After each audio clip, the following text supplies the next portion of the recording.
I am International Master Attila Turzo from Hungary.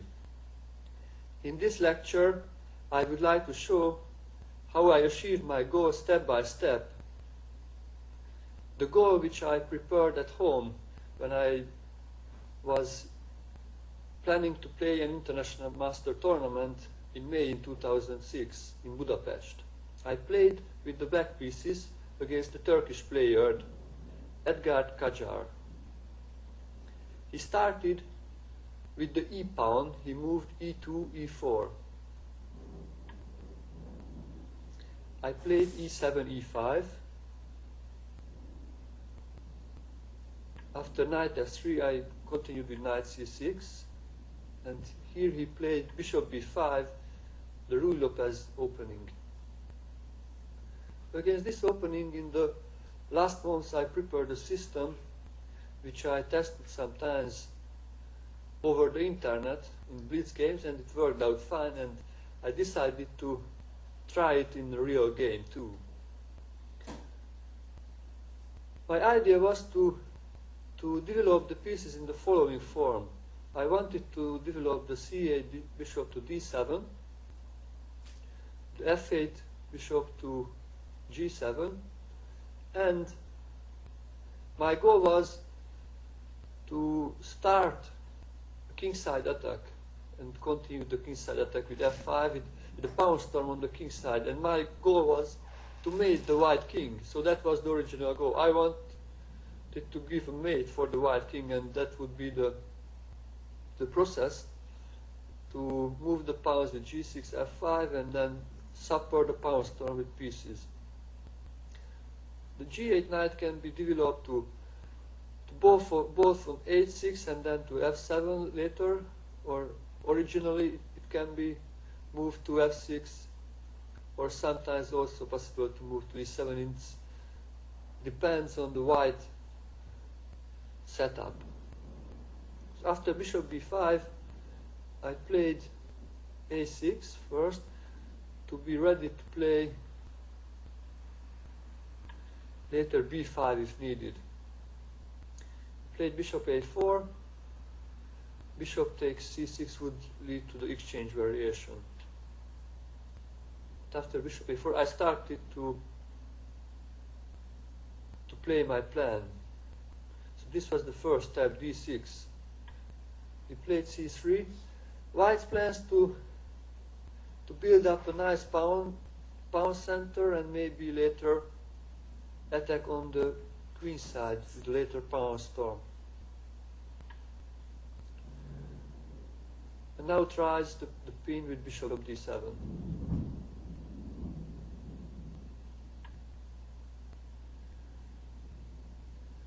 He continued to play D4. Now black has three possibilities how can develop the king side. Can develop the king knight with knight E7, knight G6, and then bishop to E7. This is the first possibility. Also possible to develop with knight F6 and bishop E7. Or possible to use the idea which I prepared at home to G6 and develop the bishop on G7. From G7 the bishop can have pressure on D4, and also the G6 pawn will support the F5 pawn. So if white capture on F5, then I can capture back with the pawn to control the center. So after G6, he continued the development with castling. My next step in the plan was to develop the bishop to G7. And he played here an interesting move, bishop G5. He provoked to place my knight to a pinned position, so to move to F6 or to E7. Or I should play F6 to block my G7 bishop, which I did. Which F6 move also blocks the bishop, so my bishop has not that much power and pressure on the center. So I think this bishop G5 move it's a smart idea. Also, it has a disadvantage. Now I can develop my knight on the other way.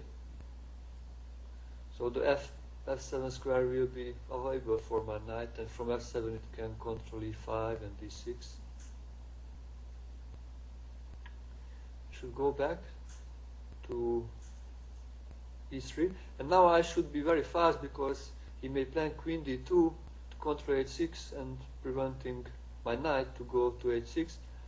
And if I move my knight to e7, then the problem can be after bishop b3 I cannot castle, and it's then my king has problems. So I should be careful.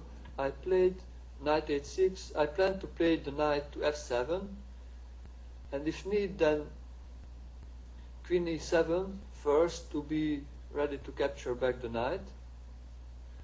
Then I can castle. Also, if the white knight develops to d2, then I may play knight g4 and capture his nice bishop.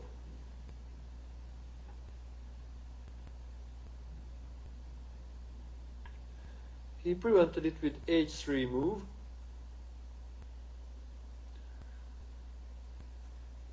Then I need to be careful about my b7 pawn too. I cannot castle immediately because this check attacks also my b7 pawn, and it wins a pawn for white. Sometimes it's possible to sacrifice that pawn because after rook b8 maybe the b2 pawn will be also captured, but if white capture b7 then also the a6 pawn may be lost. So I wanted to take no risk. First I played knight f7, how it was in my original plan. So you can look how I achieved already some steps in the plan.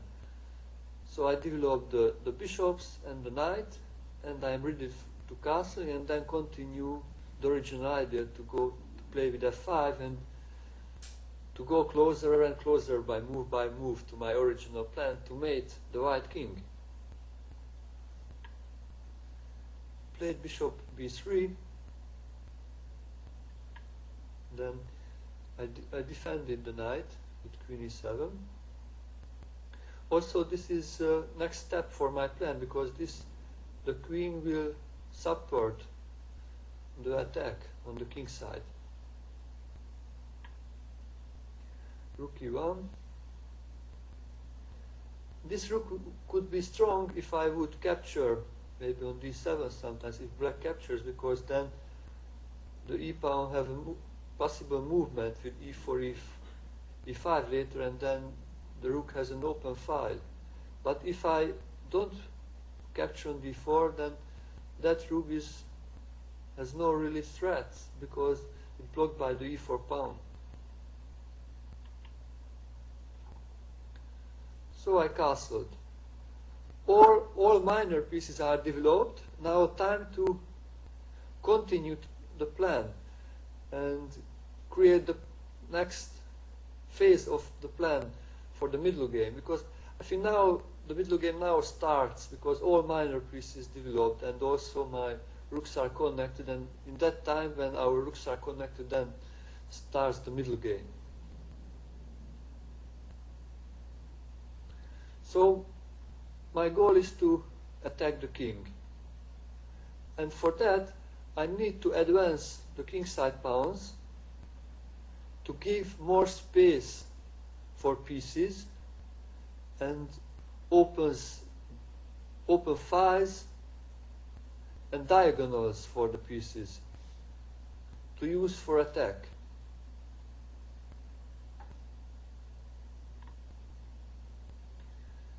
He decided to capture on e5 with the idea to fix the e5 pawn, and if the e5 pawn is fixed, I captured back with the d pawn, then this bishop will be not that strong because it's blocked by the pawn. Also, I was able to capture with the f pawn and open up the f5.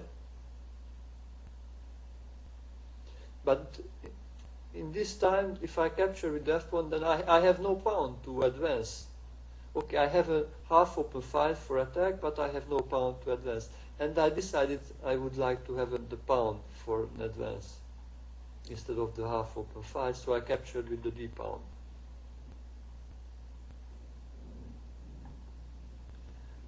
And what could be a plan for white? I think white should develop fast with the knight on d2, and later he should try to get some activity on the queen side. And also maybe he can use the d file to get counterplay. He played a4, which I think losing time, because no way for me to play b5, because I don't want to get activity there. I want to play on the king side, so he did not need to play to prevent the b5. And also, I think it was more important to develop the knight than to win space on the queen side with a4. Here, before f5, I decided to develop my last piece, which did not move in the game, the a rook, to get control on d5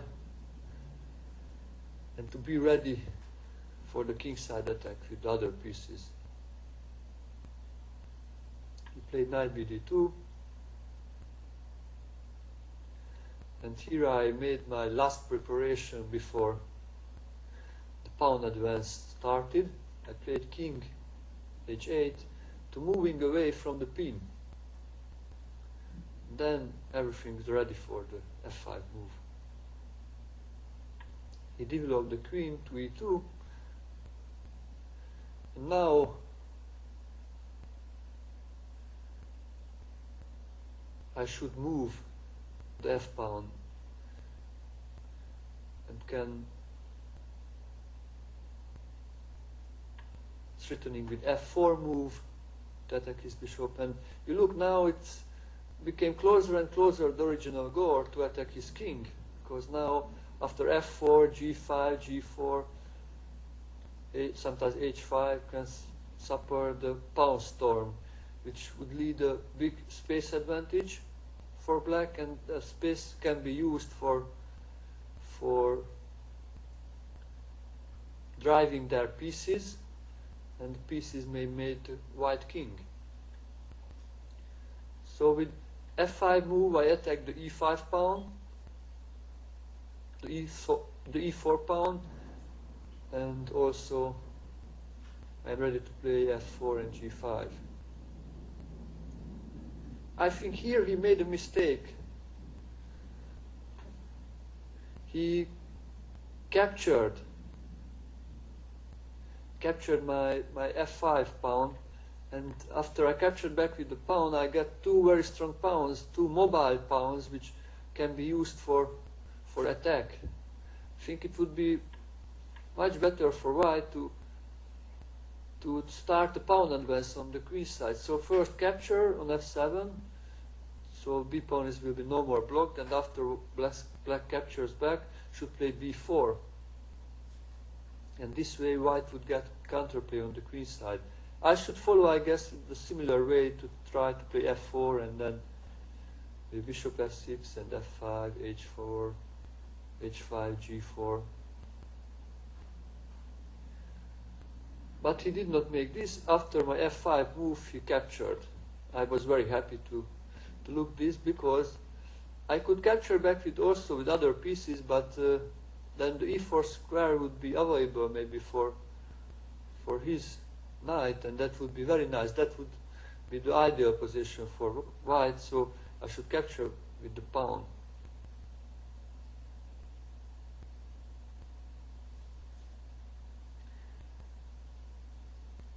And here, white played queen c4.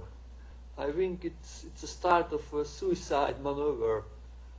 Okay, this queen, so the c4 square looks more active for the queen, but also it can be a target with the knight on d6, sometimes knight a5. So I think it was much better to have the queen behind the pieces and try to develop. Surely he should prevent also the advance of the pawns, and it's not that easy, but maybe it would be better to give space for the bishop if f4 comes, and then try somehow to attack the pawns, because if he can have something like this position, this is immediately a mistake, because white can capture because of the pin.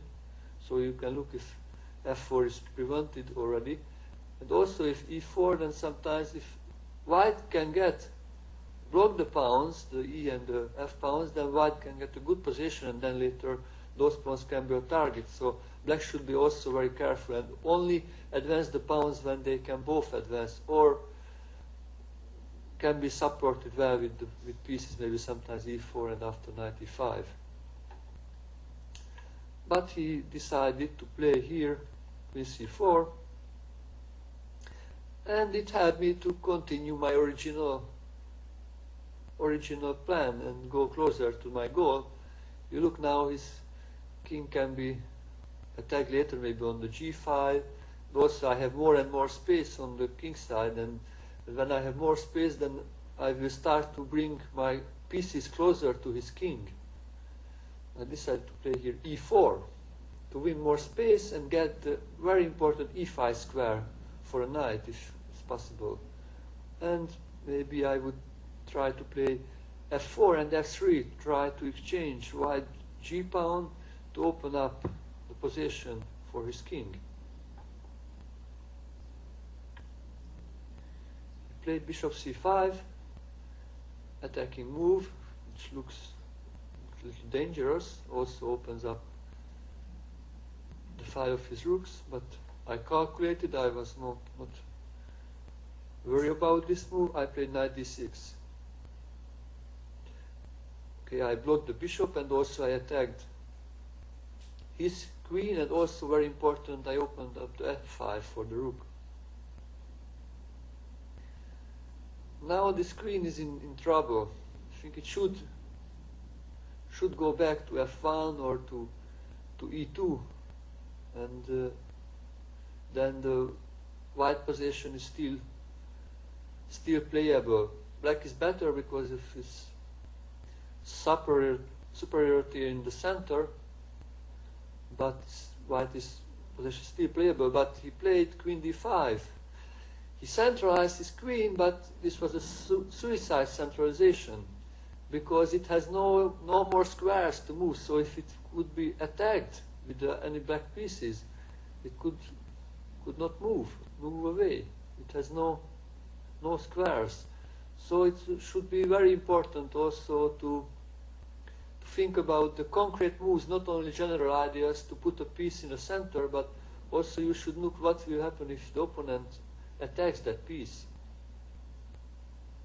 And because I realized that queen is in a big trouble, I decided to attack it with a piece.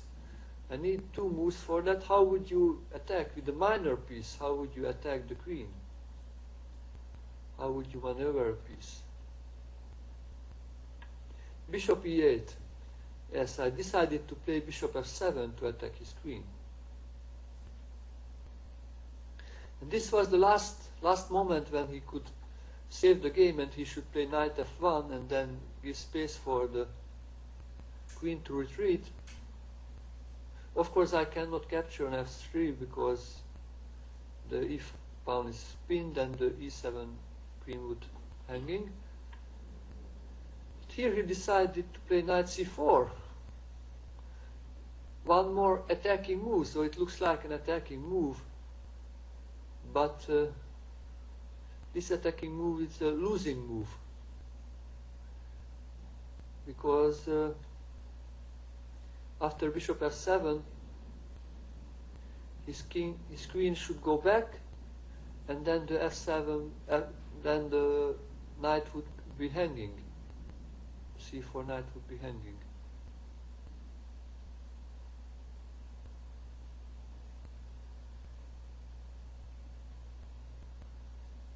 If example, if we would go back to D1,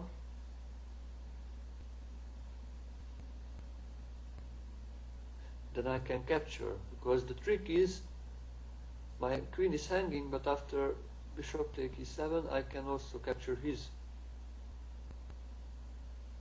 queen, and when rook captures back, I capture on E7, and then I have a bishop and the knight for his rook, and my pieces are very well placed, so this is a big advantage for black.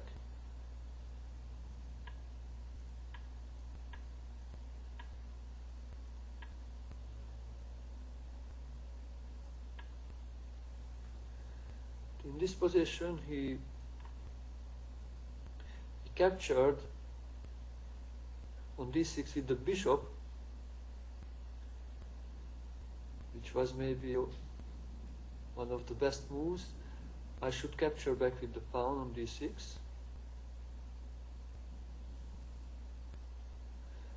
And now his only move would be to go back to D1 with the queen.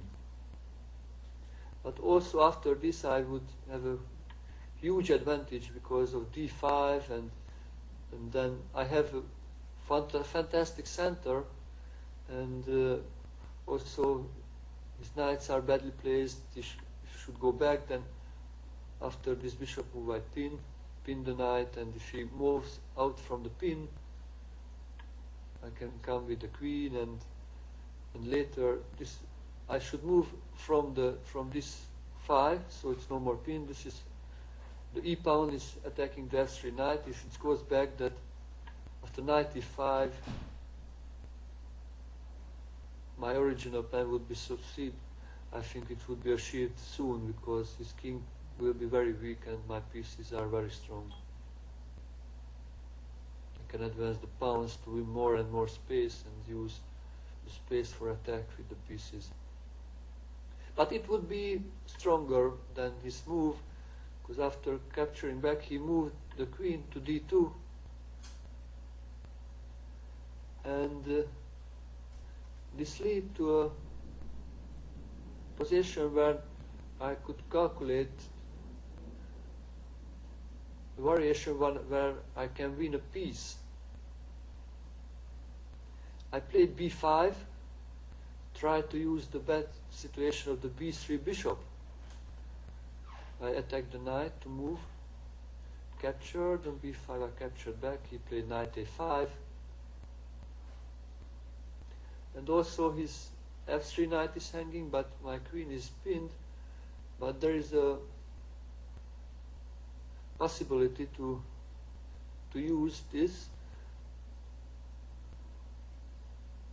bad situation of his knight and his bishop. I should capture on A5. Now he cannot capture back, because then his bishop on B3 hanging. So his only move to capture on F7, it's an in-between move. So his plan was like, when I will capture back, then he can capture the knight. But the problem for him, I captured this, and then I went away from the pin. So now F3 knight will be hanging. But he has one more move, which looked good. Just in time he could play knight G5 to attack my queen. And in the next move he tried to capture the knight, or if I defend the knight, he would play knight E6 to get at least a rook. And then he would have a rook for the bishop and for the knight, which would be also good for black, but it would be still playable for white. But I was lucky.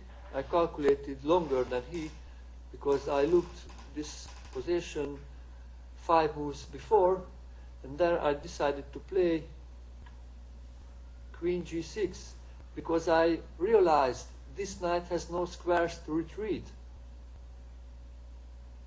So I can simply give up the a5 knight, and then I can attack the g5 knight with my pawn. And then the knight has no defense anymore. So here I win the knight for 2 pawns. 2, 4, 5. Oh, sorry, only for 1 pound. Now, and yeah, as in the second pawn he captured on b5. So white got 2 pawns for the bishop. What can be the plan for black to realize the material advantage? The goal is, which was the original goal, to attack the king and mate him, or to win even more material and then later mate him. So the first part of this next plan, the next step of the original plan, is to develop rooks and bishops to attack the king.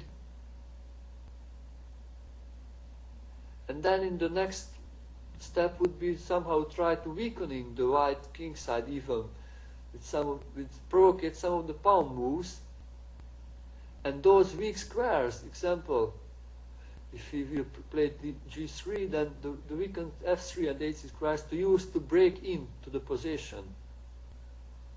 Okay, so the first move, rook g8, the first step, develop pieces to attack the king. Now I'm threatening to move somewhere the bishop, and then on g2 it's threatening to give the mate.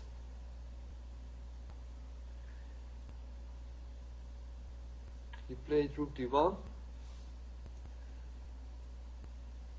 Okay, he realized this original idea is bad, because it would be nice attacking the queen and also threatening mate, but he can capture with a check. So be sure always when you calculate for the opponent's moves, it's not a check. So I cannot do that. I think he should be very careful and immediately try to build up a defending position with like g3 and rook e3 so can start with this g3 move, but that's also not so helpful, because I use my other rook to use later with the f3 square, or sometimes I can sacrifice on f2. Then he looks some more moves, c4, then activate the bishop too, and also sacrifice on g3 many times the motif, how to open up the position to mate him. For example, if moves away, then there are some nasty moves like this, rook f4, and white cannot capture because of g2 mate, and then rook h4 and still not capture, and then h3 will be weak, like this. It comes, then there is no way to defend against the mate. So this would happen if he plays better with g3 after rook g8, but he played first rook d1. Now I simply continue the plan, activate the pieces. So I activated the bishop, and by this move also activated the rook. Now threatening the mate on g2, and it's not possible to play g3 now. You look why it was important to play g3 before, because after g3 I would capture the g3, sacrificing a piece to open up the position of his king and use my pieces to achieve the original goal, mate the white king, because now it's no way to defend. Mates will come. So this would lead if he decided to play g3, but he played g4, so preventing the sacrifice on g3. So this weakening was provoked by bishop e5. So now will be the last step of the plan, of the original plan, to break into the position. So play this move and then using the S3 square to break into the position, and then H3 will be weak, and then G4. Play Rook E1, Rook A1. Clearly there was no better helpful move, and after my Rook F3 move, he decided to resign, because there is no more defense against the mate. If you defend the pawn, and I would simply capture on H3, and if he captures back, then the original plan would be achieved by queen take G4 mate.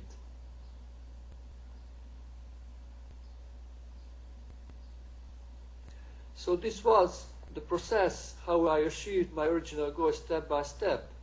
First I developed all my pieces to the squares which I planned, and then I started a pawn storm, and then I won more and more spaces, and later I provoked the weakening of the white king, and by the weakened white squares I used to break into the position, and after I break the position I gave the mate.